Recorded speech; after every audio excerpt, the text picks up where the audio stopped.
The night I died, I saw the truth, too late. My wife's lover was dying.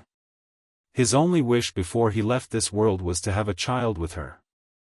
And she, my wife, the woman I had loved for 7 years, came to me with an ultimatum.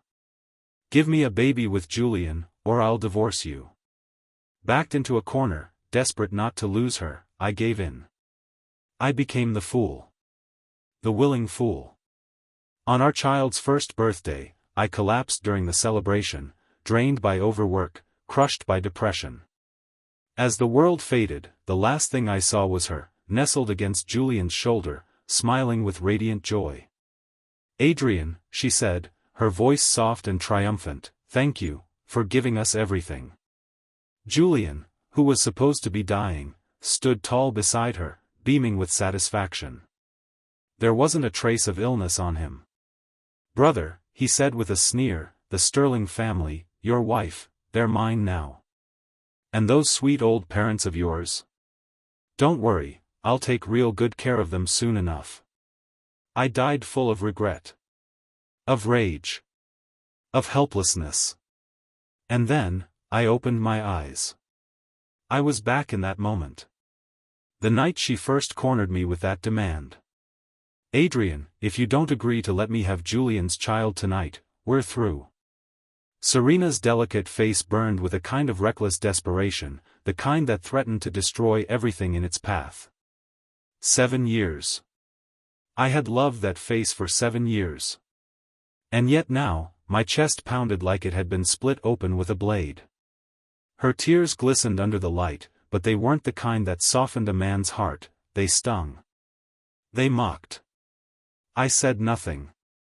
Her voice rose, sharp and furious. "You can't be this cold. This selfish. Julian is your brother." Brother?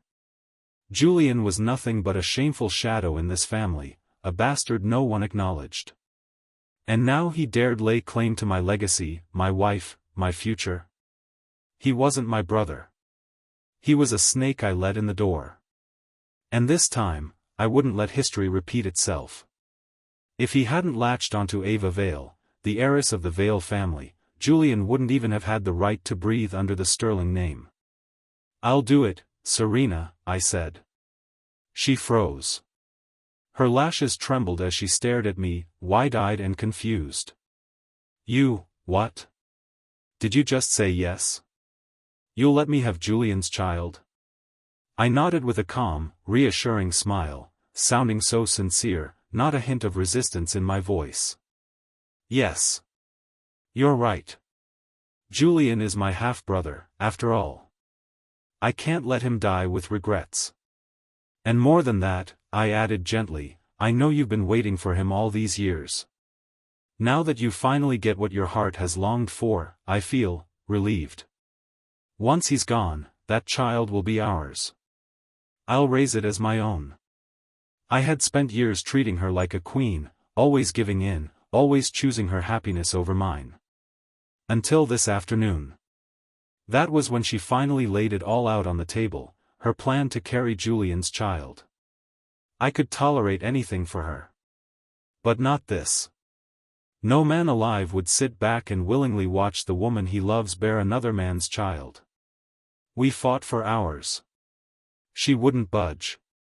For the first time, I snapped. I locked her in the bedroom.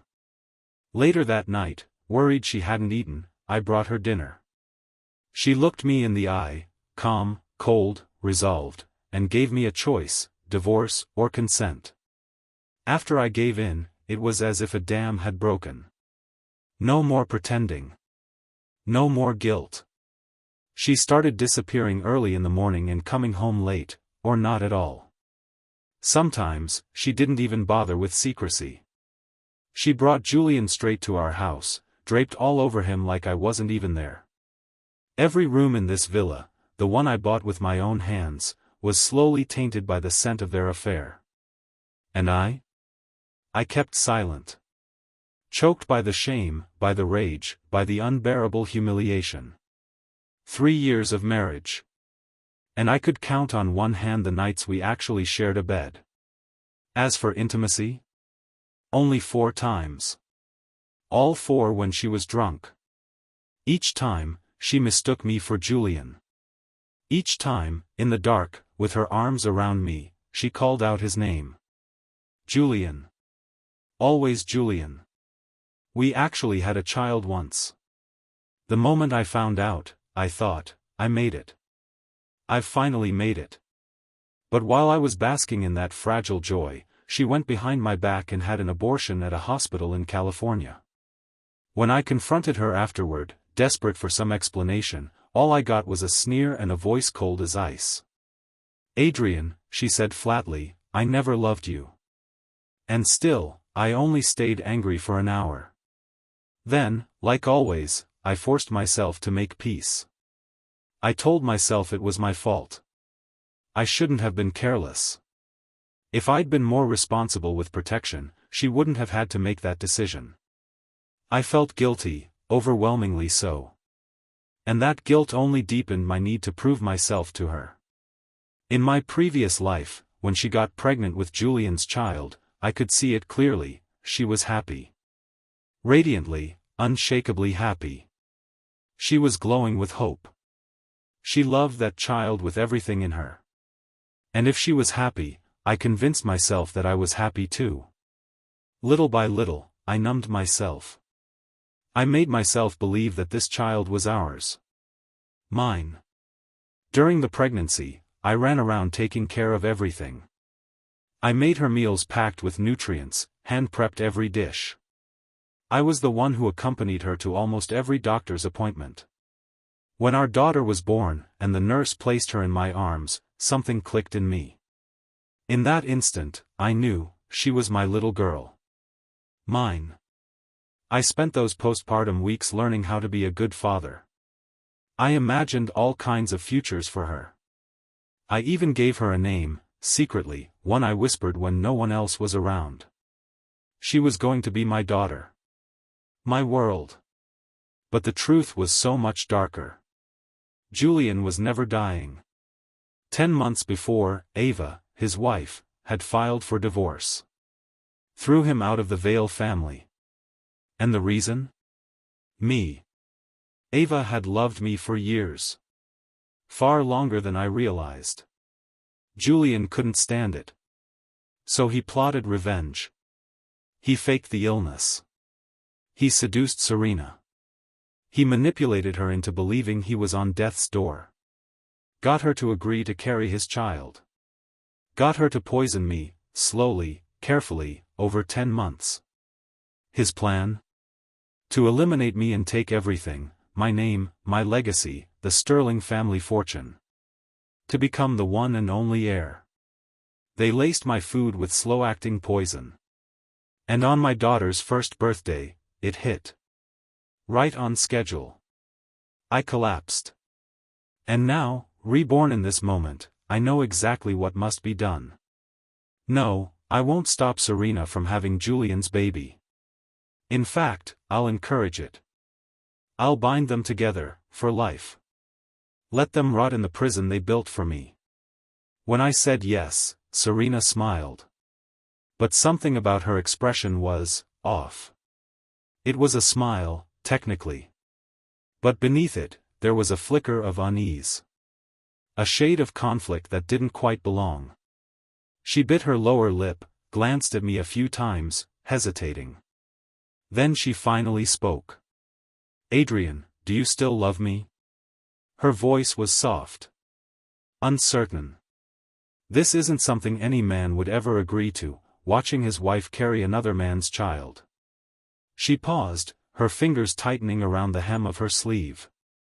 And you know I can't handle pain. I can't go through IVF. I'll have to conceive naturally. I looked at her, really looked at her, while trying to suppress the wave of nausea rising in my chest. Then I forced a smile. Gentle. Understanding. Serena, my love for you, it's written in the stars. To love someone is to want them happy. And I know you've never truly let Julian go. If this is what it takes for your happiness, I'll support it. All I ask is that when it's all said and done, you and I grow old together. That's enough for me. My years of quiet devotion finally wore down her walls. Maybe it was guilt. Maybe pity. She told me, almost playfully, that as a reward for being so generous, she'd let me sleep with her tonight. I declined. Serena, I said warmly, we have the rest of our lives. Right now, you need to rest. You've got to prepare, mentally and physically, for Julian's child. The next morning, she left early. And she didn't return until well past 11 that night. She looked exhausted. But her skin, her whole face, was flushed, glowing, almost radiant. Too radiant. The bare skin exposed by her loose collar was peppered with unmistakable marks, raw, visible, cruel little trophies. Each one of them burned like acid in my eyes. Julian did this on purpose. I knew it. Every mark, every bruise, was another knife in my chest. A declaration of war. She spotted me sitting in the living room and instinctively tugged her collar closed, trying to shield the damage. Then she gave me a sheepish little smile. Adrian, you're still up? Were you waiting for me? I stood, walked over, and poured her a glass of water. She took it, her fingers brushing mine. She sipped. And in that moment, I saw the cracked skin at the corner of her mouth, raw and bitten through. The sight of her, battered, used, shameless, was Julian's message to me. Not just a challenge. A deliberate, vicious provocation. In my previous life, the sight of them like this would have shattered me. I would have clenched my fists in silence, seething with pain, maybe even lashed out at Julian in secret, just enough to leave a mark. And that would have been exactly what he wanted. He'd use it as an excuse to run to Serena, playing the victim. Whimper a few well-placed lies. Twist the story just enough to ignite one of her explosive outbursts. The timing was never random. He needed me emotionally wrecked, distracted, right before the auction. So I'd make a reckless move. So I'd overbid on that poison deal they were setting up for me. Back then, he had already lost Ava, his financial lifeline, and was barely scraping by. But Julian had tasted the high life. The tailored suits, the exclusive clubs, the illusion of status. He couldn't go back. Not now. And with his mother and her freeloading relatives hanging on his back like anchors, he was desperate for money. Of course, he could have just asked Serena. But pride, always pride, kept him from begging. Not in front of her. So before he secured the sterling name for himself, he came after me. Calculated. Indirect. Elegant, even.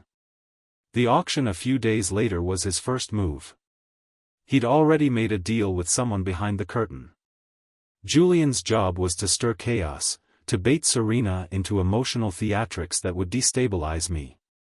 That way, when I stepped into the bidding room, I'd be fractured. Impulsive. Easy to trap. Once I took the bait, his partner would hand over the agreed reward, $5 million. Enough to keep Julian afloat for months. Now, in this life, he's trying the same trick again. Only this time, he doesn't know I've come back with every card already in my hand. He can flaunt Serena in front of me all he wants, hang on her, leave his marks, stage his little power plays. But me? I feel nothing. Not rage. Not heartbreak. Only cold, deliberate focus. I turned to Serena with a soft look, laced with just the right amount of concern. Serena, I murmured gently, he really went hard on you, didn't he? That must have hurt. Do you want me to call Dr. Bennett? He could take a look, give you something for the pain. Her cheeks flushed pink. She lowered her eyes, flustered, her voice laced with mock shyness. Oh, stop. You can't just call a doctor for things like that. That's embarrassing. Of course she wouldn't want a doctor to see. And of course, I didn't offer out of real concern. That wasn't the point. I was just playing my part. Keeping up appearances. Laying the groundwork for what comes next.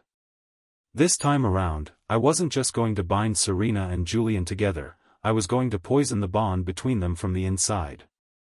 Not overtly. Not by exposing anything outright. But with just enough seeds of doubt that they'd fester in Serena's mind on their own. If Julian came clean about his plans, he could spin it. Lie. Charm his way out of it. Make it sound noble, even. But if she discovered his deceit before he was ready? If she caught the shadow of his manipulation herself? No amount of pretty words would scrub that stain from her heart. Because no one, likes being used without their knowledge. And especially not by the one they believe to be perfect, pure, untouchable. Serena, I said casually, like the thought had just occurred to me, didn't you say Julian had a heart condition? That he doesn't have much time left? She looked up, blinking. Huh? Oh, yeah. That's what the doctors said. Why? I frowned slightly, hesitating like I didn't want to say it but couldn't help myself. I exhaled. He's supposed to be in such bad shape. And yet he had the strength to, well, leave you so sore. The blush on her cheeks drained away. Bit by bit, her delicate face went pale. See it. Feel it. Don't say it out loud. I left it there. Nothing more. Because what followed, that was hers to unravel. And she did. That night, her bedroom light stayed on until dawn. The next morning, she left the house early again. But this time, I watched the surveillance footage as she pulled out of the driveway, her complexion ghostly, barely masked by layers of makeup. She looked shaken. Tired. And just a little more alone. Not long after she left, her half-brother Brandon showed up. In my previous life, I'd grown far too familiar with this punk. Because of Serena, I'd let him into my life far more than I should have. He was always coming around, asking for money, dragging me into messes he couldn't clean up himself. This time, he wanted something specific. He'd set his sights on a woman and came to me looking for dirt, hoping I'd help him figure out how to get her. In my last life, I did dig into it for him. And what I found was simple: she was Lila Ashford, the eldest daughter of the Ashford family in Kingsport City. And the Ashfords. They weren't just powerful. They were untouchable. Even the Sterling family wouldn't dare cross them. So I told Brandon the truth. Warned him to back off. Told him not to be stupid. He smiled, nodded, pretended to understand. Then did exactly what I told him not to. But Lila Ashford? She wasn't some sheltered heiress. She was watched, closely. She had no fewer than a dozen private security staff keeping tabs on her at all times. The moment Brandon made his move, he was taken down. Hard. They dumped him at the gates of the Sterling estate like yesterday's trash. And guess who had to clean it all up? Me. I was the one who had to go groveling. Apologizing. Paying damages just to keep the matter quiet. Not this time. This time, I knew exactly what was coming. This time around, I decided to let Brandon dig his own grave. When he came in, full of swagger, explaining the situation, I didn't protest. Didn't warn him. Didn't so much as lift a brow. I told him I'd look into the girl. An hour later, I came back with the perfect answer. Didn't find much. Looks like she's from a regular family, nothing fancy. If you like her, go for it. Hell, I hope you marry her fast. Brandon lit up like a kid on Christmas morning. He practically sprang off my couch like a shot, rubbing his hands together, already planning his next move. Perfect. That's perfect. Now I can really go all in, no more second guessing. He grinned, then leaned in with a sheepish chuckle. Say, could you float me a little something? I mean, I gotta show the girl I'm serious, right? My entire future happiness is riding on this. Without blinking, I wired him 200 grand. He was all gratitude and back pats on his way out the door. Of course, the moment he stepped outside, the real Brandon emerged. He turned back toward the house, muttered something under his breath, then spat out. Cheap bastard. That's all I get? With the kind of money he's got? No wonder Serena doesn't love him. Idiot. What he didn't know, what none of them ever seemed to know, was that this version of me had eyes everywhere. Since the day I came back, I'd installed hidden surveillance in every room of the house. Even the perimeter was covered in discreet, invisible cameras. I saw it all. Including Serena's return, nearly 36 hours after she left. She didn't come back alone. She brought Julian. From the way they clung to each other, it looked like Julian had successfully smoothed things over. Naturally, I needed to look a little upset. Just enough to play my part. Serena noticed my cold expression the moment she stepped in. For a second, she hesitated. Then, true to form, she went on the offensive. Adrian, what's with the face? She snapped.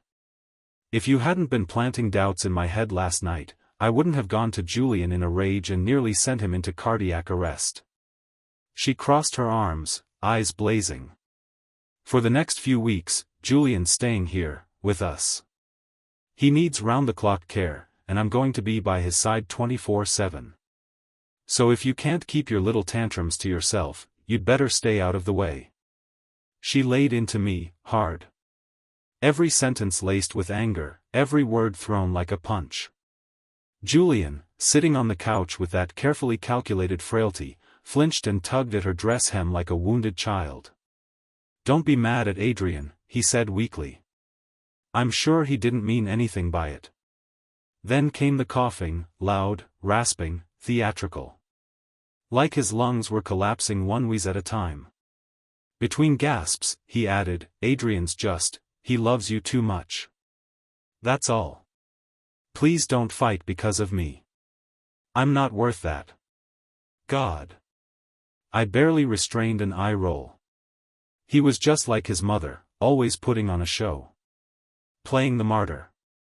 Milking sympathy from every room he entered. Disgusting. If I hadn't lived to see the sharp edge of his cruelty with my own dying eyes, I might have never uncovered the truth, not in this life or the next. Serena thought she'd fallen for a gentle, soft-spoken soul. A man untouched by the world's darkness. She had no idea. She was never more than a toy to him. A temporary indulgence. She couldn't even comprehend the game, let alone play it. And suddenly, I found myself wondering, after I died last time, how exactly did their happily ever after play out? Just how fun did it get? I said nothing, watching the little play unfold.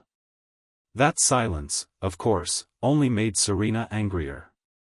In one sudden, indignant movement, she grabbed the nearest glass of water off the table, and threw it in my face. Adrian, she snapped. Can you stop playing mind games for once? Julian forgave you. He even tried to defend you. And you can't even offer a smile? You just sit there like a damn statue. He's your brother. And you're the older one. Can't you be the bigger man for once? Water dripped down my cheeks. I wiped it away slowly. Blinked.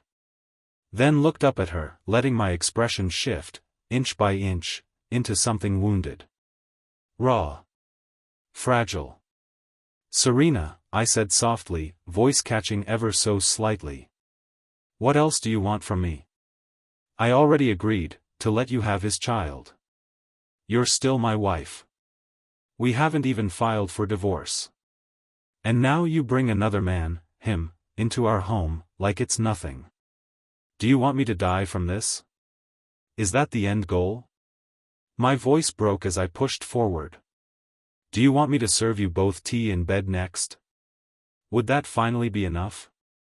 The words poured out like hurt-made flesh. And strangely, it felt good. So this is what it's like, I thought. To fake weakness. To weaponize it. To walk his path, so he has nowhere left to run. Serena wasn't prepared for this side of me. She froze. Stunned. But she'd always had a soft spot for broken things. It was the very reason she'd fallen for Julian in the first place, his carefully manufactured air of being wounded, misunderstood, tragic. She was drawn to sorrow like a moth to flame. And now, I gave her mine.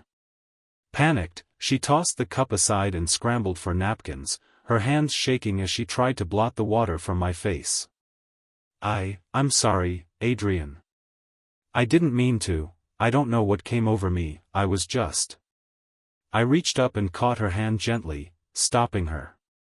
Bit my lip. Looked her dead in the eyes. Serena, I whispered, voice trembling. Just give me a shred of dignity. Please. I'm not asking you to send him away. I understand you're worried. But, at least let him stay in the guest room. This house, this was our home. My voice trailed off, heavy with pain. And finally, she faltered. For the first time in days, doubt crept into her eyes. Hesitation. The first crack in the wall. Serena hesitated. Her eyes flicked toward Julian, uncertain. Sensing the shift, Julian immediately doubled over, coughing violently, like he was about to choke on air. Serena, he wheezed between coughs, maybe I should just go. I shouldn't have come. Adrian clearly doesn't want me here. I'll be fine alone. He made it sound noble. Self-sacrificing.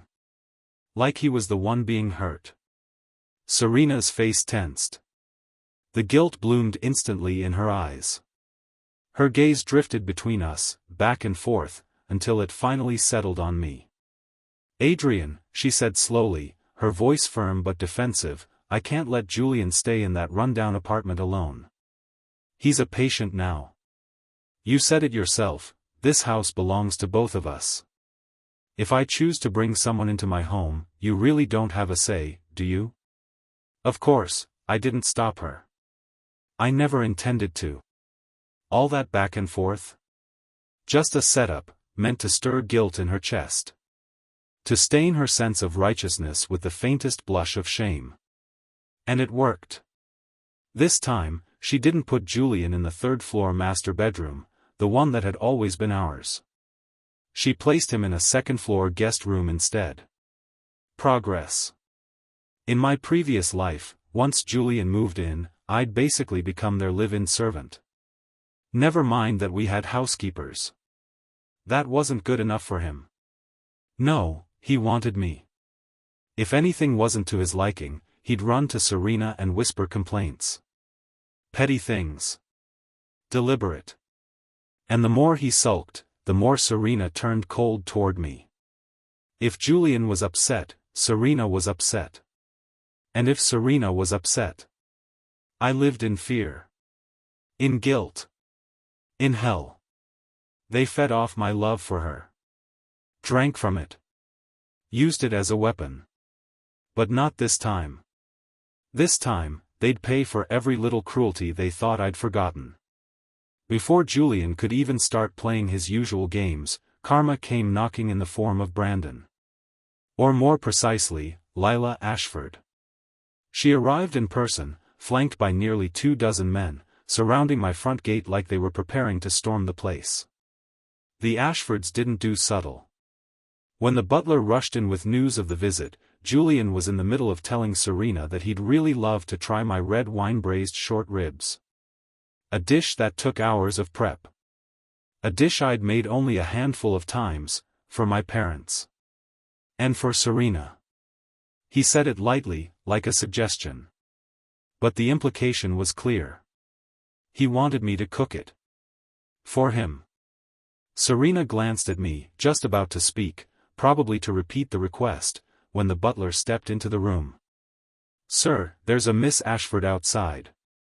She says she's here to see you. I hadn't even responded yet when Serena spun toward me, her face twisting with outrage and disbelief. "Adrian," she hissed. "You've been seeing another woman?" Julian looked up as well, surprise flickering in his eyes. "And something else. Something darker." Uneasy. But for once, he kept quiet. Smart. While we were still speaking, the front doors were kicked open with a thunderous crash. Lila Ashford stormed in with an entourage that looked more like a private militia than security staff. "Where the hell is Adrian?" she barked. "Get your ass out here." "What does this have to do with me?" Before I could answer, two of her men hauled a body forward and threw it to the floor like garbage. Serena stared at the heap for several seconds, stunned. Only when she saw the torn designer sneakers and the familiar leather bracelet did she realize. Brandon? He was unrecognizable. His face was a swollen mess, both eyes darkened, one nearly shut. Dried blood crusted at his mouth and across his forehead. Both arms hung limp at his sides, boneless and useless. Serena let out a piercing shriek and lunged toward him, catching him right on the shoulder as she fell. Brandon howled in pain, high, sharp, inhuman. There was something off about that scream. It didn't sound like agony, it sounded like something inside him had broken. "What happened to you? Who did this to you?" Serena sobbed uncontrollably, a pathetic mess of tears and spit. Lila rolled her eyes, clearly irritated. She gave a small flick of her fingers. "So noisy. Shut her up." One of her guards stepped forward, grabbed Serena by the arms, yanked her off the floor, and without hesitation, pulled off his sock and shoved it directly into her mouth. She thrashed, muffled screams rising behind the foul fabric.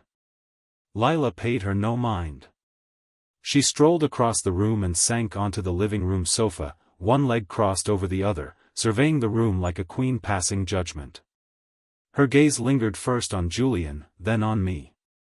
Finally, her eyes narrowed. "You're Adrian?" I gave a slow, cautious nod. "Yes. I'm Adrian." She smirked, but the amusement in her expression never reached her eyes. "So let me get this straight," she said, her voice cool and sharp. "You're the one who's been crushing on me, and you sent this idiot," she kicked her heel lightly in Brandon's direction, "to kidnap me?" The moment she said it, everything clicked. Brandon. That spineless moron. Of course he pinned the whole thing on me the second the fists started flying. He knew exactly what kind of trouble he was in. And rather than admit he was acting on his own pathetic desires, he threw my name under the bus. Classic. Lila's eyes locked on mine. There was a glint in them that made my skin prickle, cold, surgical, dangerous. She was stunning, yes. But there was nothing soft about her. She was beautiful the way a blade was beautiful, sharp and fatal. I kept my expression calm. Controlled. "Miss Ashford," I said carefully, "we've never met before today, have we? I have no idea where you got this story, but I'm married. Very much in love with my wife. Why would I be interested in anyone else?" Her eyes flicked to Serena, who was still gagged on the floor, and then back to me. Her posture relaxed slightly. I pressed gently. "Maybe there's been a misunderstanding. You seem far too smart to let someone like him lead you around by the nose." Her gaze slid toward Brandon, who was groaning on the floor. She narrowed her eyes. "You lied to me?" Whatever she thought she saw in his face, it was enough. Brandon flinched violently, trying to scoot away on the floor, dragging his busted arms behind him like dead weight. His head shook so fast it blurred. "No. No, no, I swear. I didn't mean, I didn't lie. I thought, please don't." His eyes were wide with panic. Full of real fear. Lila's smile never changed. Just her eyes. Serena, panicked, scrambled toward Brandon, clearly trying to calm him. But as she reached out, his flailing leg shot out, kicking her squarely in the chest. "Ashford, I didn't lie to you," he shrieked. "It wasn't me, I swear, it was Adrian. He told me to go after you. It was all him. Not me." And then the smell hit. Sharp. Acrid. Unmistakable.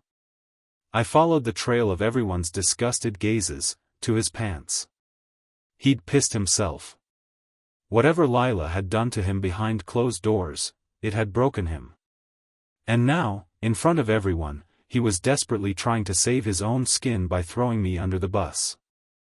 I lowered my eyes, hiding the sharp flash of rage that passed through them. When I looked up again, I let confusion cloud my expression, let the disbelief simmer just beneath the surface. "Brandon," I said slowly, voice thick with restrained hurt. "After everything I've cleaned up for you over the years, after every dumb stunt, every debt, every back alley mess. This is how you repay me? You blame me? I've never done anything to hurt your sister. My love for Serena has always been real. You all know that. I've taken the fall for your crap a dozen times, but not this. Not this one." Serena, still rubbing her elbow where she'd hit the floor, looked up at me. Her lips parted, then closed again. She didn't say a word. But I could tell. The wheels were turning. She knew who Brandon really was. She always had. Julian stepped forward then, helping her to her feet, slipping his arm around her shoulders like a gallant protector. He turned toward me with a disapproving frown. "Maybe you did love her once, Adrian," he said. "But love doesn't mean ownership. Serena chose me now. So, sure, maybe you're not over it. Maybe you're acting out. Maybe, deep down, you wanted her to feel what you felt. So you started looking elsewhere." His gaze flicked toward Lila. "Who knows? Maybe you saw Miss Ashford somewhere, and figured if Brandon could help bring her in. Well, you could kill two birds with one stone." He said it smoothly, like he was just offering possibilities, not poisoning the room with carefully placed seeds. But that was Julian's talent. He never used a knife when a whisper would do. And it worked. Serena's face hardened just enough. Doubt crept into her eyes. She bit her lip, let out a frustrated breath. "Adrian, whatever this is, it's your mess now. Clean it up yourself. As for Brandon, we'll deal with him later." She turned her back, and together with Julian, bent down to lift Brandon from the floor. It was the perfect act. 3 voices in harmony. One ugly lie, wrapped in the illusion of concern. And they thought I'd carry it. They thought I'd accept the blame and play the part, again. They had no idea what was coming. Lila's gaze lingered on me for a moment longer, arms folded loosely across her chest.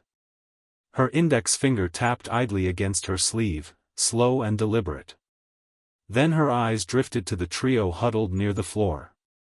Her voice came, cool and razor-sharp. "You 3 seriously think I'm an idiot?" Julian and Serena froze mid-motion, still halfway bent over Brandon's crumpled form. Serena straightened slowly, her face a few shades paler. "Miss Ashford, what's that supposed to mean?" Julian reached for her, too late. Before he could cover her mouth, she'd already said it. "Brandon didn't even do anything to you. You nearly beat him to death, and now you expect us to just accept that? This is a civilized country, a lawful society. Just because your family has money doesn't mean you can act like—" I nearly laughed out loud. The irony was too much.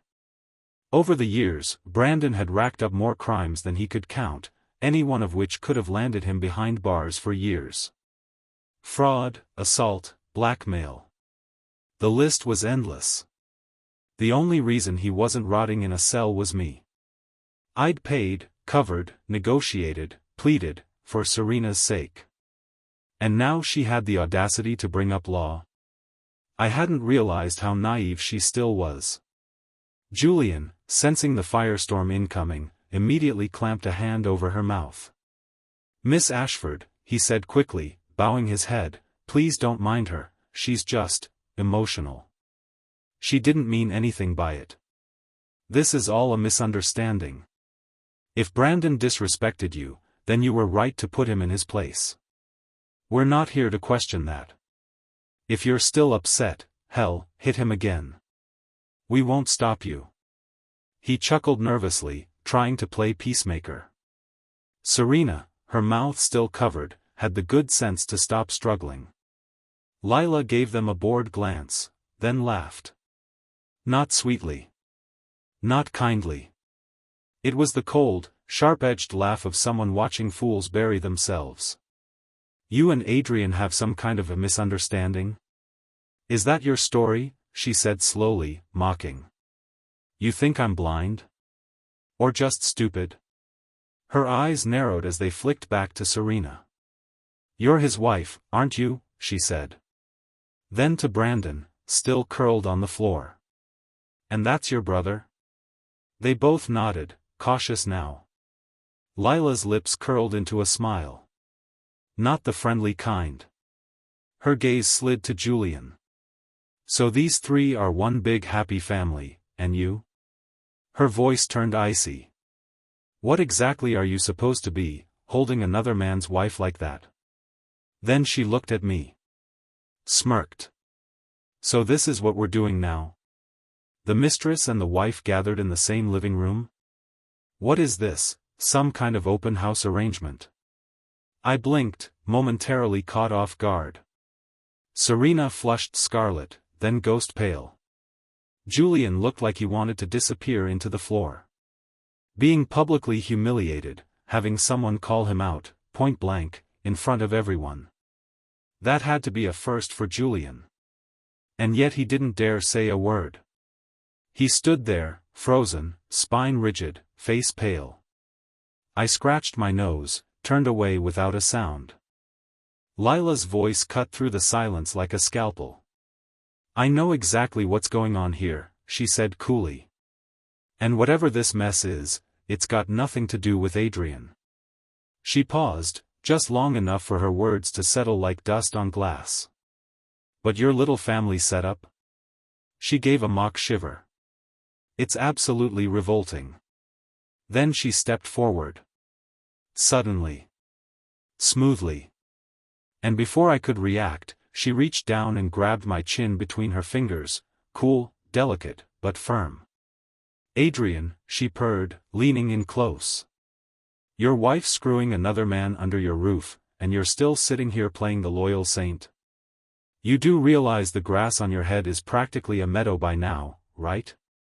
She smirked, her eyes sharp with amusement.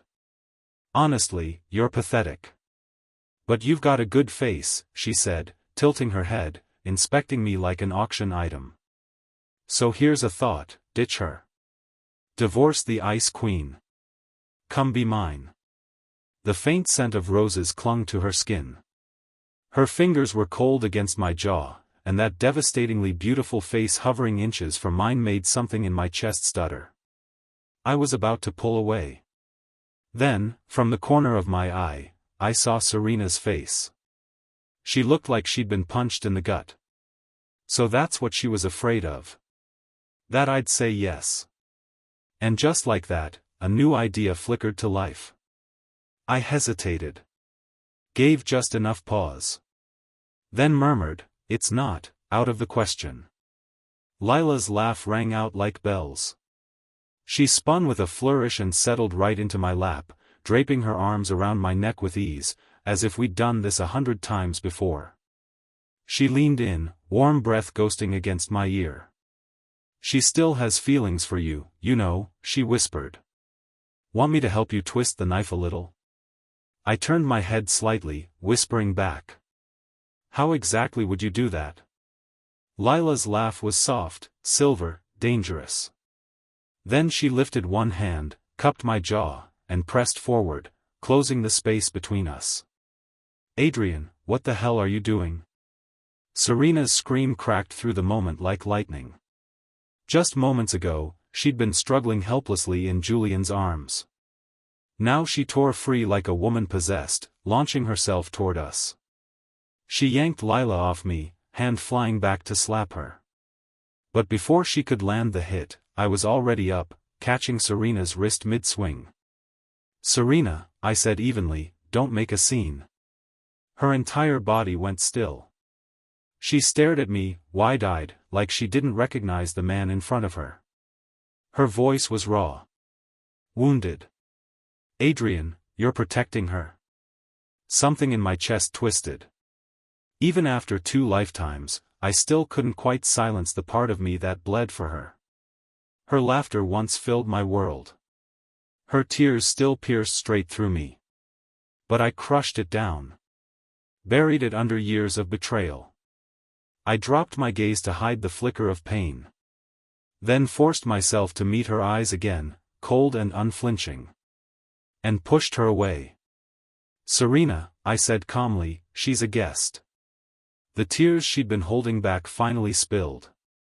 One slid silently down her left cheek, catching the light as it fell.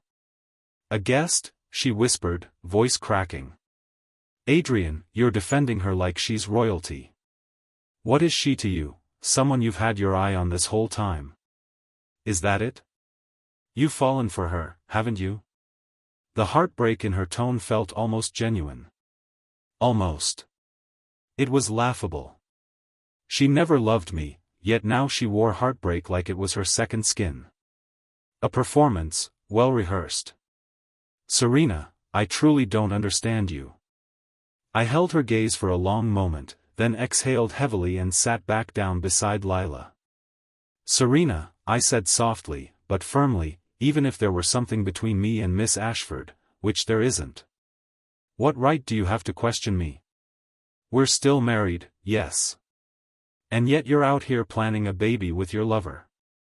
A natural one, no less. But when it comes to me, what? I'm supposed to stay loyal? Stay clean? Pretend none of this is happening, just so you can have it both ways? You've finally gotten what you always wanted. Julian's dying, and you get to be the woman beside him when he goes." I paused, jaw tightening. "I've made my peace with it. And when the time comes, I'll step aside for you. Gladly." As I spoke those final words, my fists clenched hard at my sides.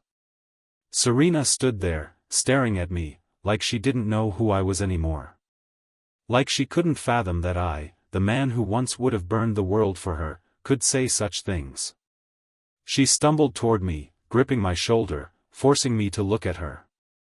"Adrian," she whispered, "you're just angry. You don't mean this. You've always loved me, haven't you? You said you'd die for me." Her eyes were filled with desperation. Confusion. But not love. Not the kind I once craved. And that made everything crystal clear. All these years, she knew. She knew how much I loved her. And she fed off it. She basked in it. She never loved me. Never let me in. But she used what I gave her, down to the last drop. Because she knew I'd never walk away. She weaponized my love. And now that I was stepping back. Now she panicked. I took her wrist and gently pushed her away. She stumbled backward, off balance, and fell to the floor. Once, just once, she bruised her knee on a table leg, and I stayed up all night icing it.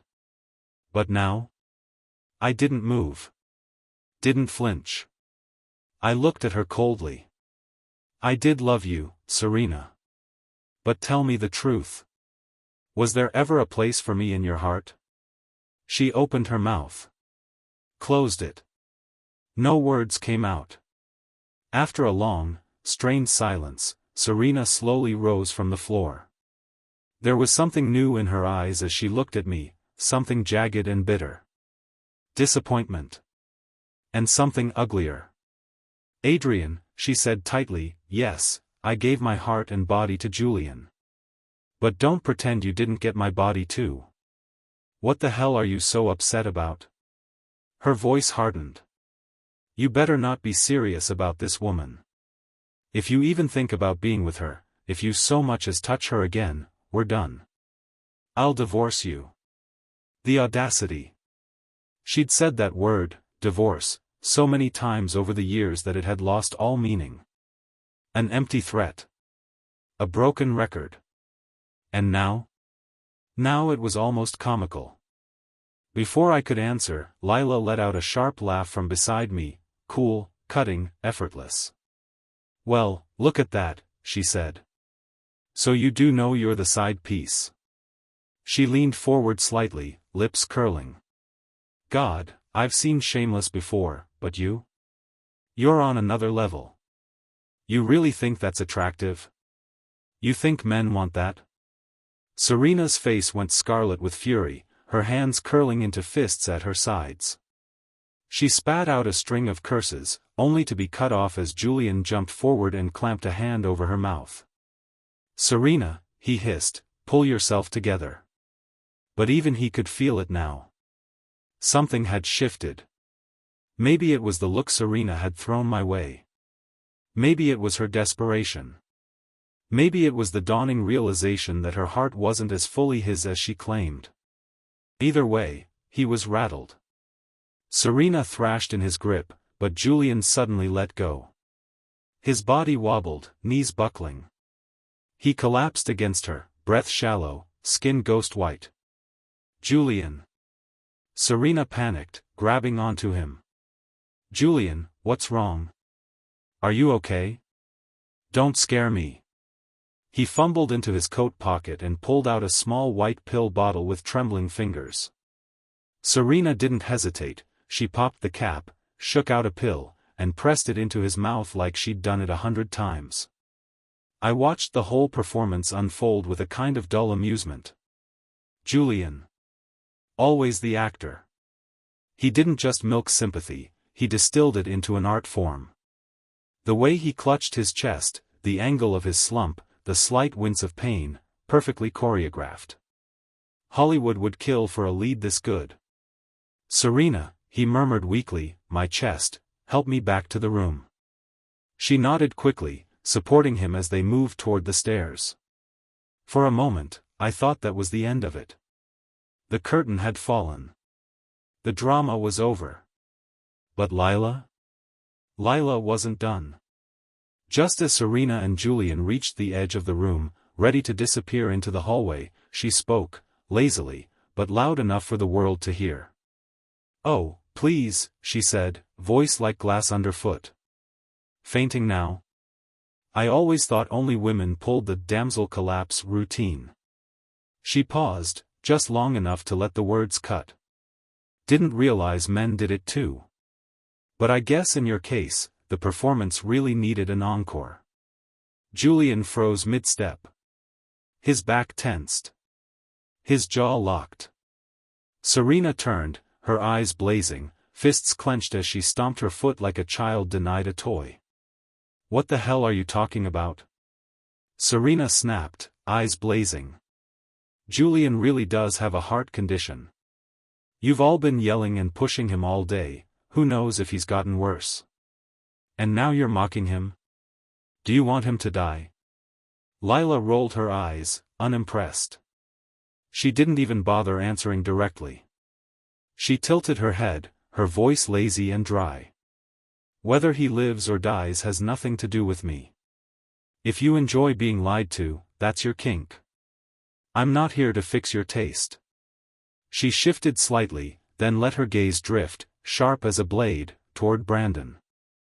Though speaking of taste, did you forget about your dear brother? And Adrian? Serena tensed. Instantly suspicious. What are you planning now? Brandon's already in this state, she added defensively. What more do you want from him? Lila leaned back, calm, relaxed, and absolutely in control, as she played with the end of a lock of hair, resting her chin lightly on my shoulder. I'll give you a choice, she said with a smirk. You can have Brandon, or Adrian. If you choose Adrian, I'll take Brandon with me tonight, no more questions, no more revenge. But She turned her head slightly, brushing her lips near my ear. If you choose Brandon, then Adrian spends the night with me. Just one night. And I'll consider Brandon's little offense erased. She spread her hands, eyes glittering. Fair, right? I'm nothing if not generous. The room went silent. Serena stared at her, lips parted, face pale. She looked from Brandon to me, eyes flickering with suspicion. That's insane, she said slowly. How do I even know you're telling the truth? And why the hell should I have to choose at all? But her voice lacked conviction. Brandon, meanwhile, had begun inching across the floor toward her, sobbing and shrieking like a child. Pick me. Serena, for God's sake, pick me. She's insane, she'll kill me. You can't let her take me. I'm your brother, he wailed. You can't let her drag me away. I didn't move. Didn't speak. Just looked at Serena, waiting. She bit her lip hard, as if the pressure would help her think clearer. And maybe, for the first time, she realized what kind of corner she'd backed herself into. From where Julian, Brandon, and even I stood, this should have been a no-brainer. We all expected her to pick Brandon instantly. But she didn't. She hesitated. Seconds turned to minutes. Still, no answer. Lila sighed loudly, irritated. All right, sweetheart. I'll count to 3. If you still can't decide, I'll save us all the trouble and take them both. 1. Julian coughed loudly, forcing urgency into the air. Serena, he rasped, Brandon's not looking good. He needs a hospital, now. Brandon's cries turned more frantic, eyes pleading. Please. I'm begging you. 2. Serena closed her eyes tightly, then opened them again. Finally, she raised a trembling hand and pointed. I choose. Brandon. Lila smiled slowly, like a cat watching a mouse limp toward the trap. Then she turned to me, her eyes sparkling with cruel amusement. Well, look at that, she said softly. Seems the woman you love doesn't love you back. Not even a little. I didn't flinch. Just curled my lips into a bright, brilliant smile. I know, I said. I'd always known. There was no need for her to say it. Brandon and Julian both looked visibly relieved, as if a mountain had been lifted off their backs. Serena, however, stood there biting her lip, staring at me with something unreadable in her eyes. She looked like she wanted to say something. But in the end, she said nothing at all. Just silence. Cold, stubborn silence. Lila stood up and dusted off her pants, then gave me a sidelong glance. Well, she said, come on. I'm taking you somewhere fun. I didn't ask where. I didn't need to. Whatever she had in mind, I was going with her. At this point, the house behind me felt like a stage that had finally gone dark. As we reached the door, Serena's voice rang out behind us. Adrian. We stopped. Both Lila and I turned at the same time. She looked at me strangely, almost like she didn't recognize me anymore. Then, slowly, she said. You wouldn't betray me, would you? Her voice was tight. Controlled.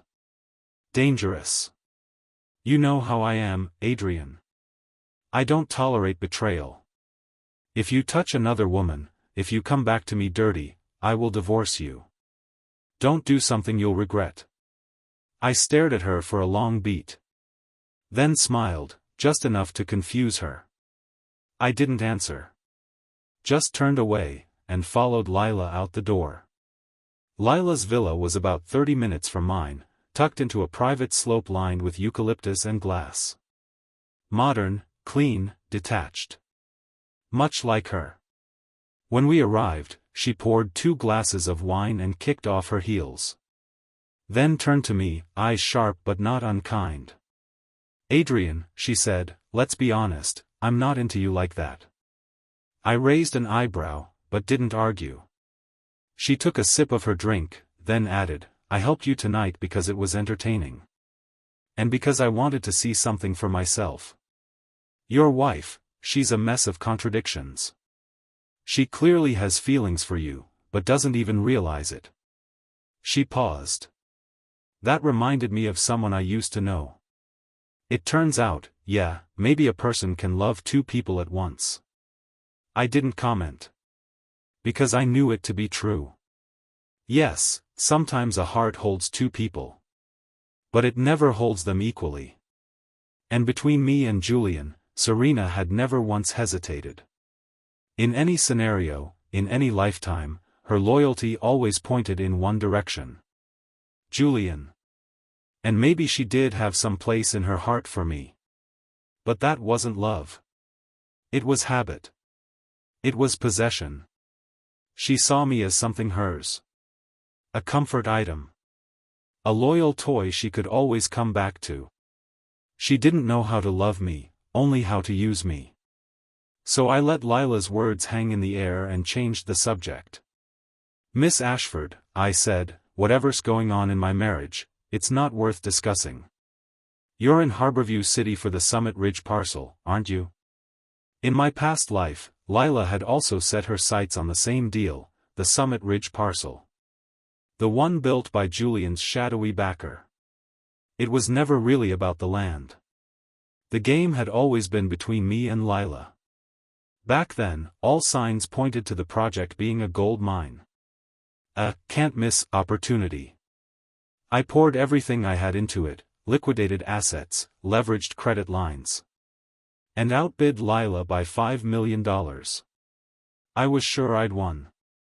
But once the dust settled, reality set in. Every cent I had was tied up in that property, and when the time came to develop. Nothing. No permits. No backing. No viable exit strategy. All I could do was watch the asset rot in my hands. I imagine Lila wasn't in much better shape. She'd likely been seconds from making the same mistake. But this time, if I stayed out of it, she'd become the me of last time. She'd overbid, overspend, and end up holding a worthless piece of land that looked good only on paper. The seller behind the parcel? He'd once spent a fortune on that land himself, only to realize he couldn't move it. So he built the perfect trap and waited for someone ambitious, and blind, enough to bite. Lila gave me a sharp glance, eyes narrowing slightly. How do you know about that? I gave her a slow smile. Miss Ashford, does it matter? All you need to know is this, that project isn't something you or I can afford to choke on. Her eyes stayed locked on mine, narrowed now, wary. So, she said carefully, you're going after it too? Makes sense. The Sterling family's involved in everything in Harborview. Real estate wouldn't be an exception. She leaned back, arms folded. Her voice turned cold. I help you out tonight, and this is how you thank me? By angling to undercut me? That parcel is obviously a high-yield deal, anyone can see that. And now you're telling me it's unmanageable? What, trying to talk me down so you can sweep in and take it quietly? I expected that. Of course she'd think I was maneuvering. I let her anger roll off me, took a beat, then began laying it out, calm, precise, surgical. I walked her through the permits, the infrastructure failures, the staged PR releases that never materialized. I reminded her of the shell companies behind the development, the false demand, the suspicious delay in zoning approvals.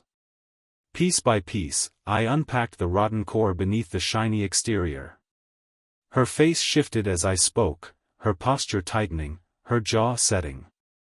By the end, she wasn't angry. She was impressed. Adrian, she said slowly, I'll be damned. I didn't think you were this sharp. You saw the whole picture before anyone else. I didn't answer. Because it wasn't brilliance. It was trauma. I'd paid dearly for that knowledge, in shame, in debt, in blood. She tapped her chin, thoughtful now. So, what's your plan? You still think I should walk away? I tilted my head. That depends. She met my eyes, steady and challenging.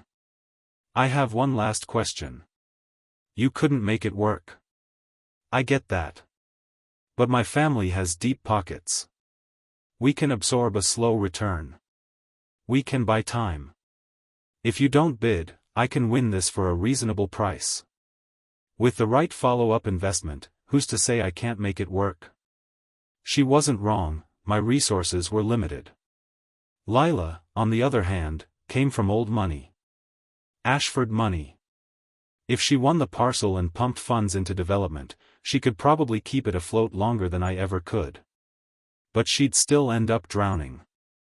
Because beneath that land, beneath all those glossy brochures and staged projections, was something no investor could fix.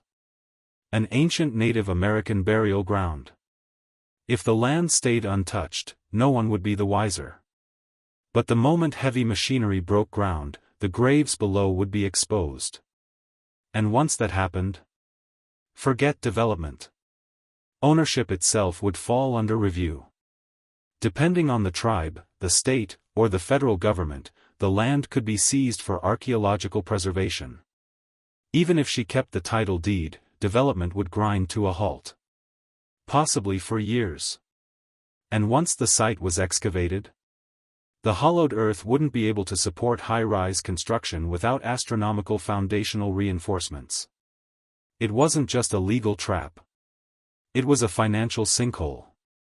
After some thought, I decided to tell Lila everything. She stared at me like I'd grown a second head. Then, without wasting a beat, she discreetly contacted one of the country's top archaeological consultants. Adrian, she said cautiously, you make a good case. But until the experts confirm, I'll stay skeptical. Fair enough. But Lila moved fast. By nightfall, she had boots on the ground. And by midnight, the report was in. Burial site confirmed. Native artifacts detected less than 15 feet below surface level. We sat in her villa, blinking at each other in the dim light of her reading lamp. She held the report in one hand, her brows furrowed in disbelief. You've got to be kidding me, she muttered. You actually guessed this? I gave her a calm smile. So, Miss Ashford.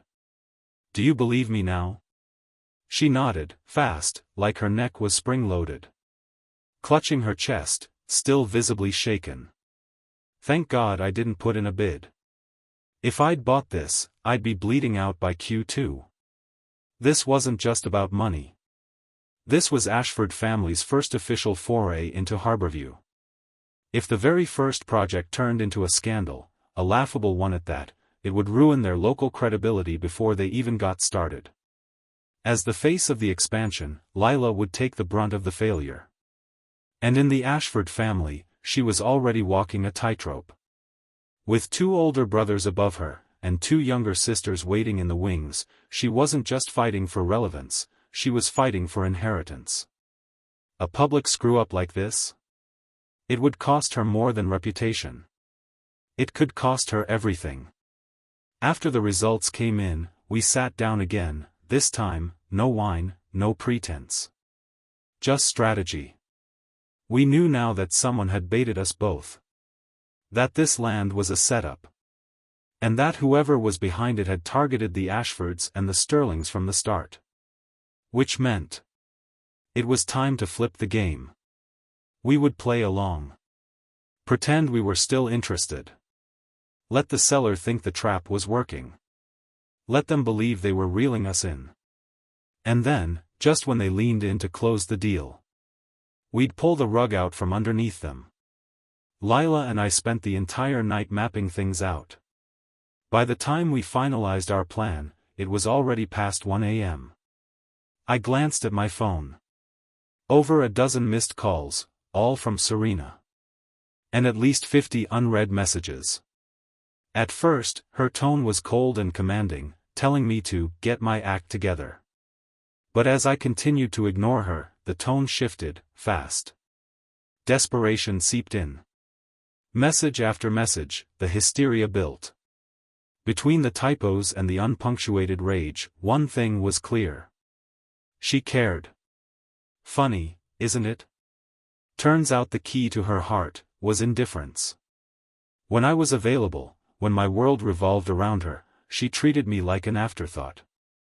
Now that I'd gone silent, now that I was nowhere to be found, suddenly, I mattered. Too bad. Because now, her feelings, genuine or not, no longer held value to me. Lila peeked over my shoulder, then gave a low whistle. Well, well. Looks like Queen Serena's crown is slipping. I did a little digging, by the way, she added casually. Learned a few things about you and your lovely wife. She reclined, her tone almost playful. You met her in college, chased her for 4 years, never even got a proper date. Then the year after graduation, Julian marries Ava Vale, Vale family royalty. And like clockwork, Serena agrees to marry you.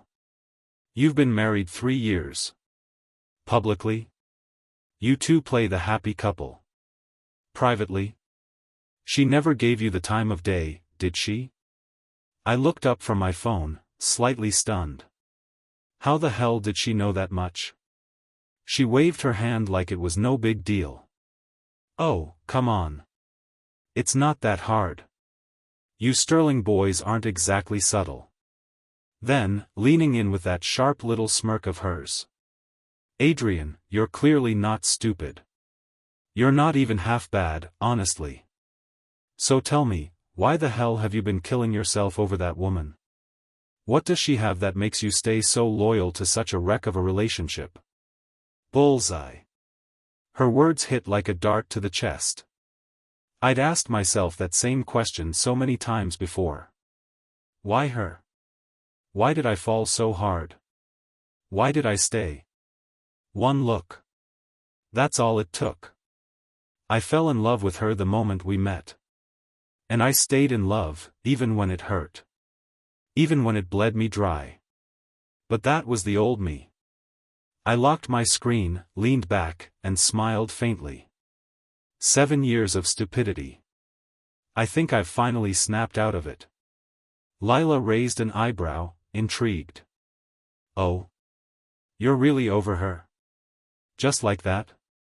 She gave a mock gasp, pressing her palm to her chest in fake surprise. Wait, don't tell me, you're falling for me now, aren't you? Can't say I blame you. I am incredibly distracting. This woman. God, the way she spoke, so direct, so shameless, it was both exhausting and oddly refreshing. Of course, I knew she was joking. Just lightening the mood, that was all. I've come to terms with a lot of things, I said calmly. Falling in love with someone? That's easy. But falling out of love, turns out, that's easy too. Lila's playful expression froze for a second. Her eyes darkened, something like pain flickered there. She murmured, almost to herself, falling out of love, is easy? Then she let out a brittle little laugh, shook her head slowly. I was just about to say something to ease the moment, maybe offer a word of comfort. When my phone rang. I glanced down. Serena. Lila noticed too. Her lips curled into a mischievous grin as she gave me a pointed look. Well, go on, answer it. Let's hear what she has to say. And hey, she added with a smirk, since you're already halfway out the door, might as well toy with her a little, huh? Treat her like a dog who's lost her leash. I couldn't help it, I laughed. Not out of cruelty. Just, the absurdity of it all. I hit accept without hesitation. Adrian. Are you dead or something? Her voice came shrieking through the speaker, venom sharp and raw. I've called you 100 times. Texted you till my fingers went numb. You think you can just disappear? That tone, angry, panicked, unhinged, I'd never heard it from her before. It was jarring. Unfamiliar. Guess she really was losing control. I cleared my throat, calm as ever. What do you want?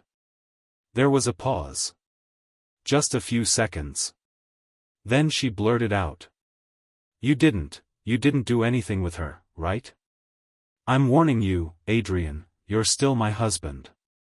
If you slept with her, I will divorce you. I swear to God, you'll regret it. I didn't even hesitate. You already said that this afternoon, I replied, voice cool. If that's what you want, Serena, I'll respect your decision. At that exact moment, Lila let out a moan. Not subtle. Not innocent. It was one of those overly suggestive, dramatic sounds that made my eyes widen in disbelief. I turned to glare at her, mouthing, "What the hell are you doing?" Too late. On the other end, Serena exploded. Adrian. You can't. Before she could finish the sentence, Lila snatched the phone out of my hand. She switched to a syrupy falsetto, purring into the speaker like a bad soap opera villain. Your hubby is very good at what he does. Anyway, it's getting late, you should get some sleep. Me and your husband still have a few games to play tonight. And just like that, she hung up. Then, without missing a beat, she tossed the phone right back into my lap.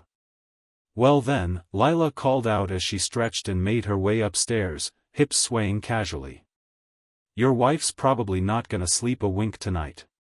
She paused on the second step, throwing a glance over her shoulder, not playful, not smug. Just knowing. The way she reacted tonight, yeah, she's finally starting to realize what you mean to her. People are pathetic like that, don't know what they have till it's almost gone. She disappeared around the corner, leaving only a shadow of herself behind. And yet, something about her retreating figure stayed with me. There was a sadness in her bones, a secret hurt tucked behind that bold, dazzling exterior. My gut told me she'd loved someone once. And whoever that man was, he'd ruined her. I hoped she'd make it out the other side someday. A woman like her, vibrant, fearless, shouldn't be shackled to the past by some tragic little love story.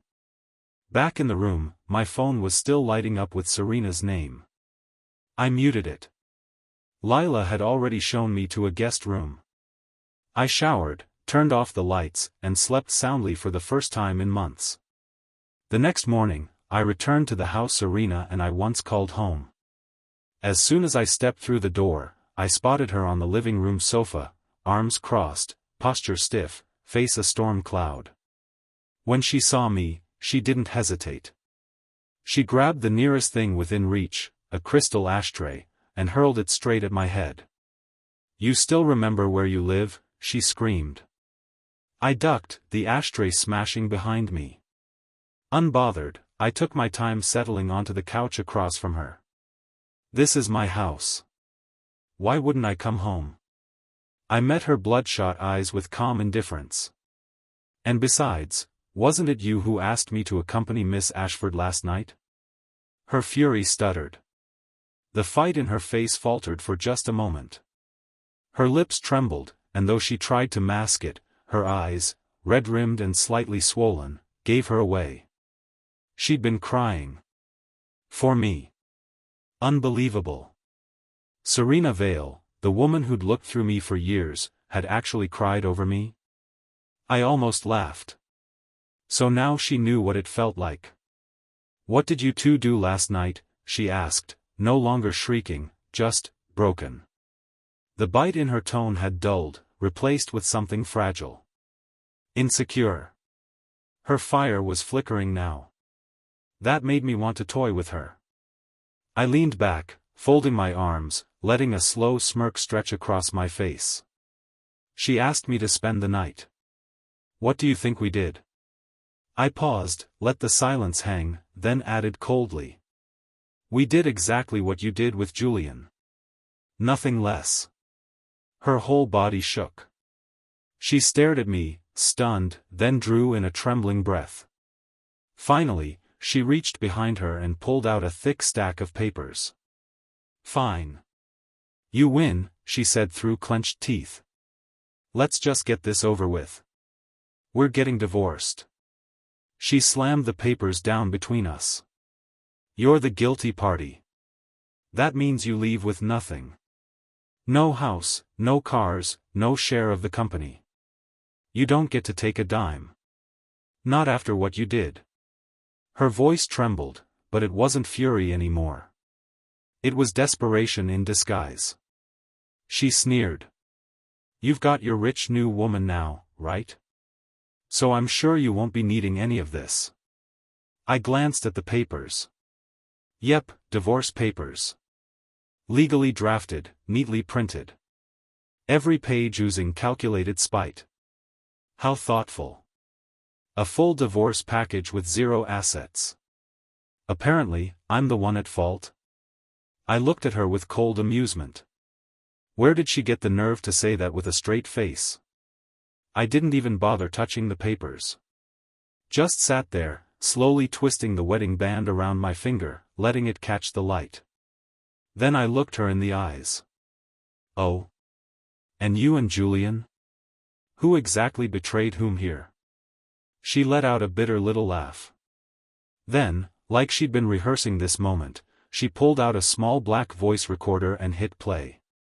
First, my voicemail conversation from last night. Then our exchange just moments ago. It was all there. Word for word. Her eyes gleamed with smugness. I narrowed mine. Since when did Serena become this calculating? Before I could say anything, Julian descended the curved staircase behind her, a smug little smile curling at his lips. Do you have proof I ever slept with Serena? He asked with mock concern. His tone was smooth. Confident. Like he'd already won. I wanted to laugh. This entire mansion is wired with surveillance, security-grade, high-resolution, audio-visual monitoring. Including the master bedroom Serena and I used to share. I had more than enough footage of their little rendezvous. But today? Today wasn't about evidence. Or divorce. The divorce was inevitable, but it wasn't going to happen on their terms. Not yet. I tilted my head, calm as ever. So, you two really think this little recording is enough to prove I did anything with Miss Ashford? Why don't you listen again? I said with a dry chuckle. Go ahead. Play it back. See if there's anything explicit. Anything that would hold up in court. I leaned forward, letting my voice drop just slightly. Or better yet, should we bring in a lawyer to go over it with you? Help you understand the law. Julian's smile twitched. Serena paled. They glanced at each other. And in that flicker of silence, I saw the cracks forming. They'd assumed I'd panic. Instead, I'd flipped the table on them. Serena's expression darkened. And then, she pivoted. Adrian, all those years you loved me, was it all fake? Her voice wavered. But her eyes stayed sharp. Or is it her? Has she already gotten into your head? Her words started to drip honey and poison in equal parts. Back then, if I asked you for the moon, you would have figured out how to hand it to me on a silver plate. Her voice dropped, a little tremble in it now. And now, I'm just asking for a bit of money. And you can't even give me that? She stared at me like I was the one who'd betrayed her. I don't like how cold you're being, Adrian. It hurts me. Ah. There it was. When the threats didn't work, she defaulted to manipulation. Classic Serena. She'd seen me obsessed with her for years. Had I signed over everything back then, she wouldn't have batted an eye. She would have accepted it with a bored nod, tossed the deed aside like an old scarf. But she didn't. She didn't want my money back then, not because of pride, but because she knew she already had my soul. Now that someone else had my attention, someone smarter, more dangerous, and entirely out of her league, Serena had started to panic. Julian was just the matchstick. But this fire? She lit it herself. And now? Now she wanted what she'd once thrown away. But she was too late. I stood, my voice calm, measured. You had your chance, Serena. And you made your choice. I didn't raise my voice. I didn't threaten. I didn't gloat. I just left her there, standing next to her pathetic excuse of a co-conspirator, watching me walk out. And this time, I wasn't looking back. I loved you, Serena. That was real, I said quietly. But so was the way you broke me. You want a divorce? Fine. But you'll walk away with nothing. If you're willing to give up our marriage for your love story with Julian, then giving up a little money shouldn't be a problem for you, right? I kept my tone light. Calm. Unshakable. She, on the other hand, looked like she'd just been slapped, her face pale, her lips trembling with rage. Julian, ever the schemer, leaned over and brushed her wrist. Let it go, he said, his voice dipped in false melancholy.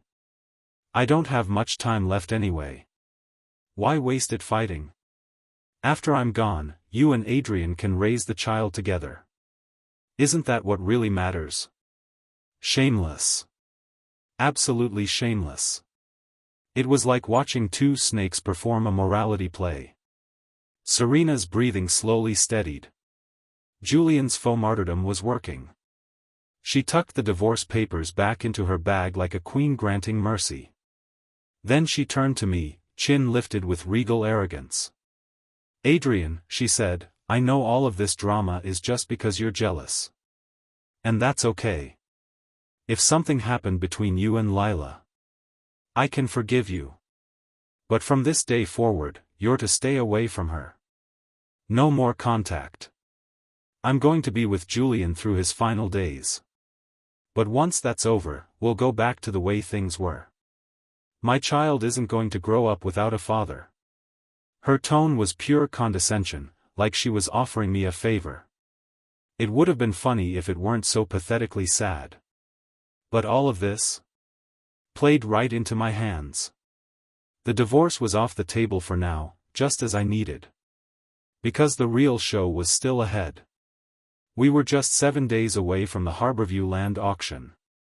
And I had plans, I had plans.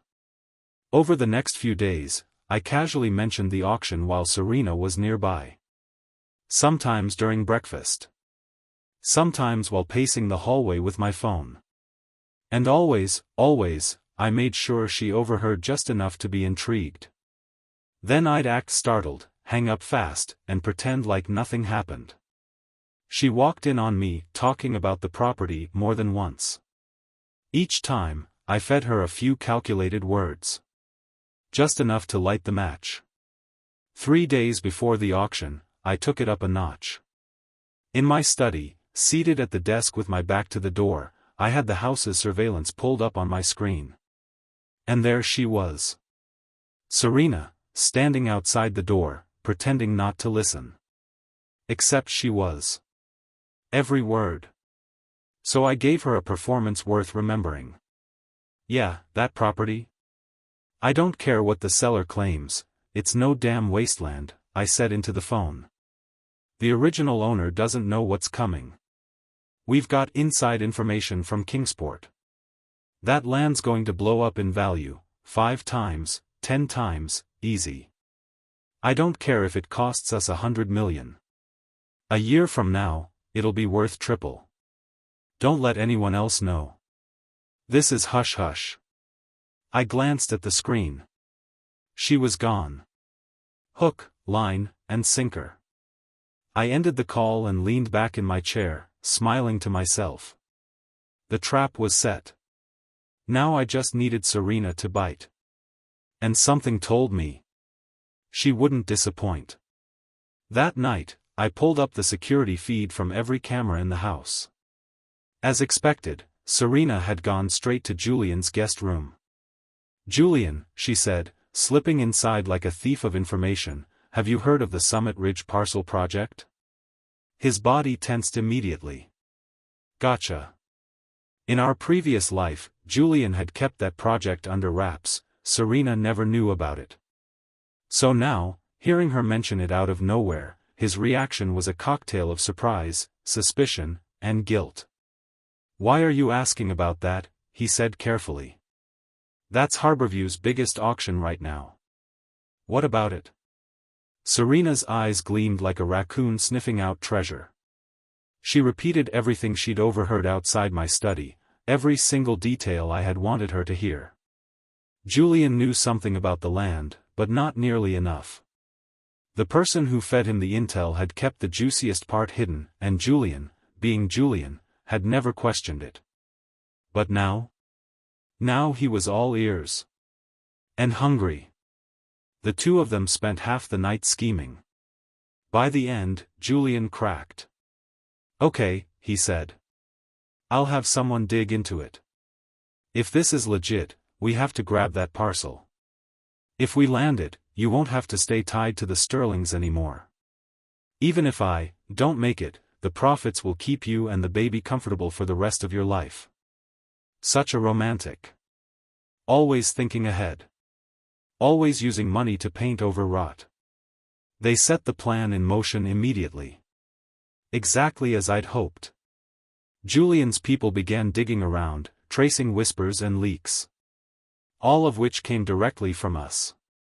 Every single fact they uncovered had been planted, gift-wrapped, and gently nudged into their path. That same evening, Julian finally received confirmation that Summit Ridge was a gold mine. All fabricated, of course. He and Serena began plotting how to weasel out my bottom-line bid. And how they could outbid me just enough to win. The next morning, Serena played her part like clockwork. She wandered into my study, pretending to browse, but really, she was hunting. Right on cue, she found the drawer. Inside? Auction briefs. Market projections. And right on top, a hand-scribbled estimate with my maximum bid. She took photos of everything. I watched it all unfold in real time from my phone, sipping my coffee like a man watching a soap opera he wrote himself. The hook was set. The bait was taken.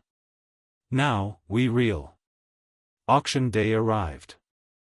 I sat beside Lila, calm and collected. Across the aisle, Serena and Julian sat with stiff backs and sharper eyes. We started bidding first, raising our paddle without hesitation. $80 million. $95 million. $105 million. At $110 million, I set my paddle down and leaned back, content. Serena's hand shot up like a reflex. $120 million, she announced, triumphant. And just like that, the land was theirs. Of course, that $120 million was everything they had. Every dollar Serena had leached from me over the years, including the $80 million I'd funneled into her parents' accounts to keep up appearances. Gone. All of it.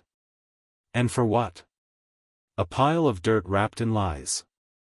As the auction closed, the four of us happened to meet at the main hall entrance. The moment practically begged for a final act. I was more than happy to deliver.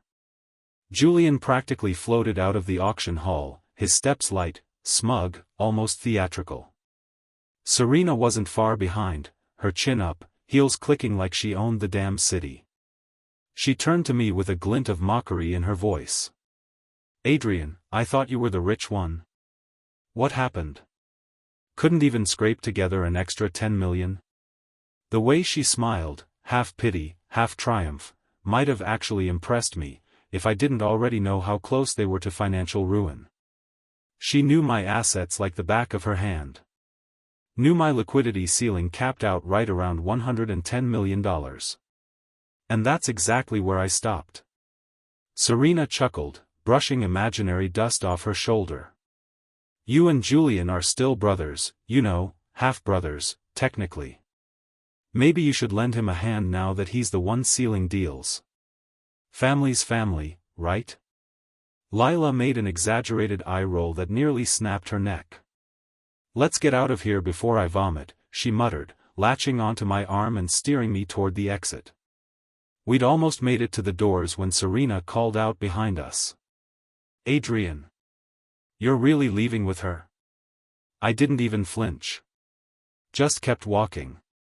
No turning back. In the days that followed, I still returned to the mansion Serena and I shared. Julian had moved out, likely into some bachelor pad funded by their last few drops of liquidity. Serena barely came home. But when she did, it was only to raid my accounts. Only, she found nothing. Not a cent. I'd anticipated every move, weeks ago. Before the auction, I began crafting a convincing illusion: rumors of insolvency, whispers of poor investments, carefully manipulated reports showing a collapsing cash flow. A masterclass in financial misdirection. She thought they could use Julian's name and their collective savings to win the auction. Then quietly bankroll the rest with our supposed shared wealth. Only she hadn't expected the vault to be locked, and empty. Not just empty. Strategically barren. When her company funding requests were denied. When the secondary card bounced at the store checkout. She finally snapped. One afternoon, Serena stormed into the house like a hurricane in heels. "Adrian," she barked, "why the hell is the finance department rejecting my requests? And why isn't the secondary card working? That's our money, our marital property. I want answers." Still calm, I reached into the drawer and handed her a neat stack of reports. No flourish. No drama. Just facts. "I didn't want you to hear it from the news," I said, sighing deeply. "The company's liquidity has dried up. We're on the verge of bankruptcy." She stared at the papers like they were written in Martian. For a moment, her fury melted into confusion, and then into something else. Hunger. Desperation. Maybe even, calculation. I leaned in, soft and sincere. "Serena," I said gently, "think of all the jewelry I've bought you over the years. All the luxury handbags. All those limited edition heels. Maybe it's time we sell a few of them. Raise some quick capital. I mean, at this rate, we might not even be able to cover next month's payroll." She went pale. Then red. Then pale again. Poetic. She'd come here to bleed me dry. And instead, I just asked her to pawn her own glittering ego for survival. The look on her face? Priceless. Her voice trembled with fury, a half-scream that bounced off the marble walls. A funding crisis this big, and I had no clue. "Adrian, are you deliberately screwing me over?" She took a step forward, finger jabbing the air between us. "What am I supposed to do now? That land deal, Julian and I just signed off on it. Now you're telling me you're broke? If you'd warned me sooner, we would have never bid on that damn property. And now you're telling me to sell my jewelry?" She let out a bitter laugh. "Dream on, Adrian." Her rage boiled over, face red, hands trembling, voice cracked with hysteria. Then, all at once, she went silent. One hand flew to her mouth. She bolted for the bathroom. I stayed put, watching her retreat with calculated calm. My eyes narrowed, thoughts ticking fast. The timing. Could it be? I did some quick math in my head. If she was throwing up now, just days after that night with Julian. She was pregnant. I felt something stir in my chest, an old, soft place I thought was long gone. A memory of a little girl who once called me daddy in another life. But it passed, like a ripple on still water. Moments later, Serena reappeared, storming downstairs with 2 giant rolling suitcases. Didn't need to ask what was inside. Her prized designer handbags, heirloom jewelry, diamond-studded trophies of a life she thought would never end. She stopped beside me, chin up, eyes gleaming with spite. "Don't you dare touch my things," she spat. I didn't stop her. Why would I? That entire walk-in closet had been swapped out weeks ago. What she packed so carefully. Replica bags. Knockoff jewels. Costume pieces. Every last one. And just like that, she was gone.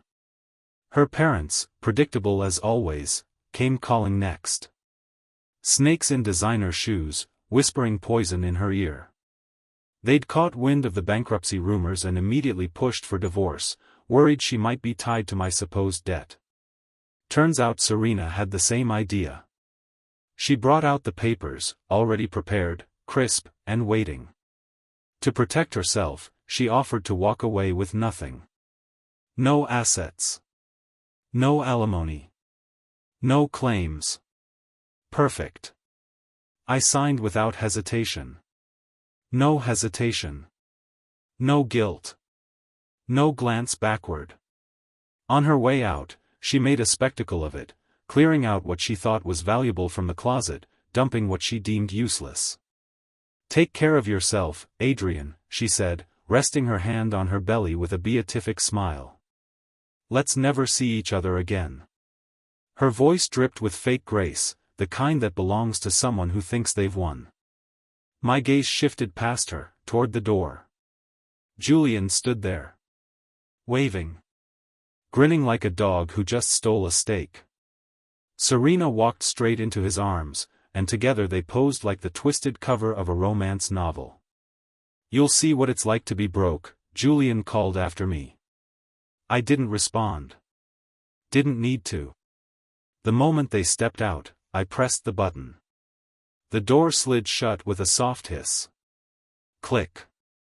Silence. Then I got to work. I ordered the staff to clear the entire house. Every last item Serena left behind, every hairbrush, silk robe, monogrammed towel, into the trash.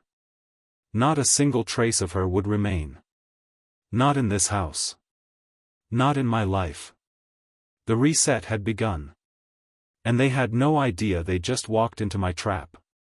A few months later, the divorce was finalized.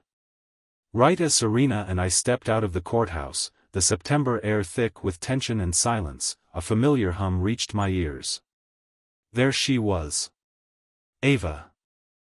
Leaning casually against her signature silver coupe, sunglasses perched on her nose, windswept hair tucked behind one ear, looking as serene as ever, and untouchable as always. "Adrian," she called, voice smooth as velvet. "Welcome back to the single life." I turned toward her, caught in a smile that felt both foreign and familiar. 6 months. We'd only been apart for 6 months. But it felt like another lifetime. Behind me, Serena froze mid-step. Her fingers clutched Julian's arm, a little too tight. Julian stiffened, then instinctively tried to pull away. I didn't know you were back," he stammered. "You should have told me. I would have picked you up." Ava didn't even glance at him. Instead, she stepped forward and opened the car door for me, the faintest smile playing on her lips, the kind that softened the sharp lines of her always composed expression. "Adrian," she said warmly. "Let's get you home." For a moment, I hesitated. Then I slid into the passenger seat without another word. As the tinted windows rose between us and the world, I caught a glimpse of Julian's face, locked in a grimace, his jaw clenched so tight I swore I heard his molars crack. Serena stood beside him, visibly shaken, her fingers still tangled around his sleeve. Julian had loved Ava. Hopelessly. Desperately. But the feeling was never mutual. Ava and we'd grown up together. Neighbors. Childhood friends. Partners in every science fair and piano recital. In another life, my last life, I didn't realize until it was far too late that she'd loved me. Quietly. Unwaveringly. All the years I chased Serena like a lovesick fool, Ava had been the one holding me together in the background. And after college, perhaps to force Serena to let go, she married Julian. It destroyed her. But she never said a word. She wanted me to be happy, even if it cost her everything. Now, Sitting beside her again, a pang of guilt tightened in my chest. She deserved better than what I'd given her. Noticing my silence, Ava tried to break the ice. "You okay?" she asked gently. "I've heard bits and pieces, what you've been through. If you need anything, anything at all, just say the word. We've known each other a long time." I turned to look at her, only briefly. Then shifted my gaze to the window. "I'm fine," I said, my voice low. "But you? You're the one who's been through hell." For a moment, the car picked up speed, her foot pressing down just a little harder on the gas pedal. Then it steadied. She smiled, eyes on the road. "So, you know?" I nodded. "Thank you," I said simply. With Ava back, things changed fast. Especially for Serena and Julian. You'd think they'd rush to get married, celebrate their victory. But a week passed. Then another. Still no engagement. No announcement. No rings. Funny how quiet it got once Ava returned. And something told me, it was only the beginning. Ava told me that Julian had gone to see her. He thought that just because he'd landed the Summit Ridge parcel project, he was finally good enough for her, delusional enough to ask for a reconciliation. What he didn't know was that Ava had recorded the entire conversation. Every word. She handed me the file in a plain white envelope. "I figured you might need this," she said softly. I didn't say much. Just sent the recording straight to Serena. In that audio clip, Julian not only begged Ava to take him back, he also confessed that he'd never had heart disease in the first place. That whole sob story? Fake. The dying man act? A lie. He admitted it himself, his little dance with Serena was all about spite. After Ava left him, and I moved on, jealousy got the better of him. He just wanted to get back at me. Serena? She was just a pawn. Once Serena heard it, she snapped. But it was too late. She was already pregnant with Julian's child. And now, bound by both business and biology, she had no choice but to cling to him, like a drowning woman clutching the very anchor dragging her down. She forced him to marry her. Made scenes. Pulled strings. Word of their unraveling mess spread like wildfire through our entire social circle. There wasn't a dinner party or boardroom that hadn't heard the story. And Julian? Once he realized the jig was up, he didn't even bother hiding it. He made it loud and clear. He would not marry Serena. He didn't want the baby. And he was officially, publicly, chasing Ava again. Serena nearly lost the pregnancy from the stress, but in the end, she clung to that child like a last line of defense. Her plan? Carry it to term, then use the baby to manipulate Julian. Brandon, who had always been close with Serena, tried to stand up for her. He paid Julian a visit, thinking he could knock some sense into him. Poor fool. Julian had him tossed out like trash. Beat him down.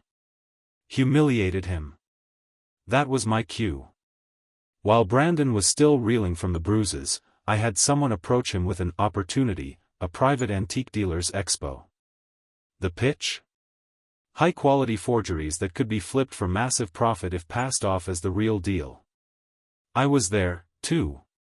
Playing the desperate man with a broken company and a dream of making it back through collectible investments. Brandon bought the act, hook, line, and sinker. He scraped together every last cent, took out high-interest loans. Went all in on the fake antiques, thinking this was his ticket to the big leagues.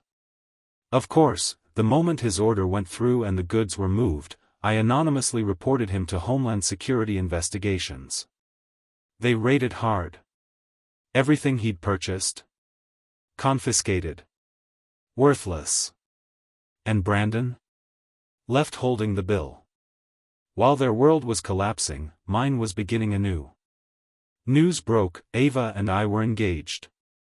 Yes, after all the chaos, all the wasted years, I finally realized the person most right for me had been beside me all along. It was Ava who first broke the silence. She wanted to marry me. And I had no reason to say no. So, we did it. After our engagement banquet, Serena came to see me. She begged me to help Brandon.